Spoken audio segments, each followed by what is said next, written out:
الحكومة المغربية عبد الإله بن كيران شاركوا في تشييع أحمد بن بلة الذي يرحل، بينما تستعد الجزائر للاحتفال ب50 سنة منذ استقلال كان بن بلة من صانعه.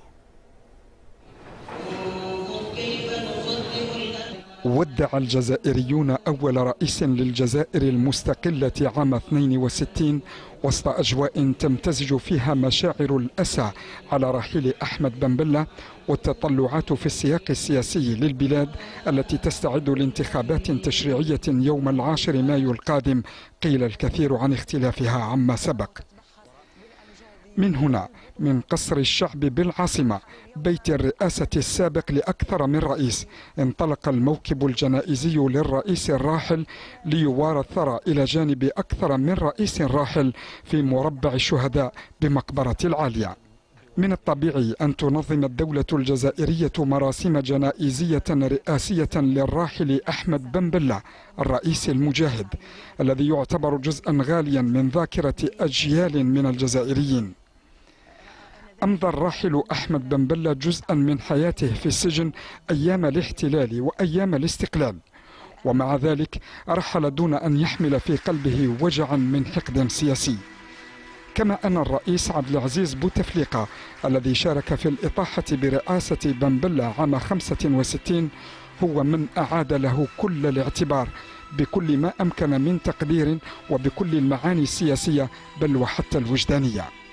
قال بوتفليقة معزيا: لقد أدمى قلبي هذا الرزق الفادح وآلمني ألما لا يوصف، والله يشهد أنني أشاطر كل أحباء بن بلة في الجزائر وعبر العالم ما أصابهم من ضر مبرح، لكن حم القدر وشاء ما شاء، لله ما أعطى ولله ما أخذ.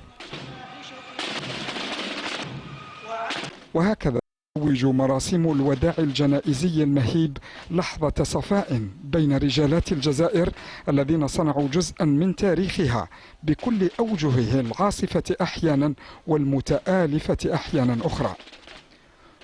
أوري جثمان أحمد بن بلة الثرى في مربع الشهداء بمقبرة العالية، وبرحيله تفقد الجزائر أحد الرجال الذين لم يترددوا خلال حياتهم في اختيار السبيل مع الوطن والشعب عند المحن.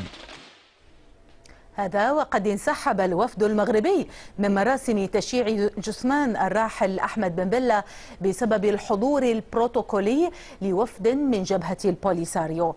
وقالت وكالة المغرب العربي للأنباء إن الوفد المغربي توجه إلى مقبرة العالية حيث وري جثمان الفقيد الثرى، وبمجرد وصوله اكتشف الحضور البروتوكولي لوفد من جبهة البوليساريو بقيادة رئيسها محمد عبد العزيز. وأمام هذا الوضع انسحب الوفد المغربي على الفور وتوجه إلى مطار الجزائر العاصمة. في الجزائر أيضا نظم تكتل الجزائر الخضراء الذي يضم 3 أحزاب هي حركة الإصلاح الوطني وحركة النهضة وحركة مجتمع السلم، نظم تجمعا شعبيا في قاعة حرشة بالجزائر العاصمة، ذلك في إطار النشاطات التحضيرية للانتخابات التشريعية المرتقبة في شهر مايو المقبل. وتركزت كلمات قادة الأحزاب حول التأكيد على وحدة الجزائريين حول ما سموه المشروع الإسلامي، وتحدثوا عن فشل الرهانات الداخلية والخارجية حول سقوط هذا المشروع. وحمل هذا التجمع شعار التجميع لا الإقصاء. في تونس قالت الأمينة العامة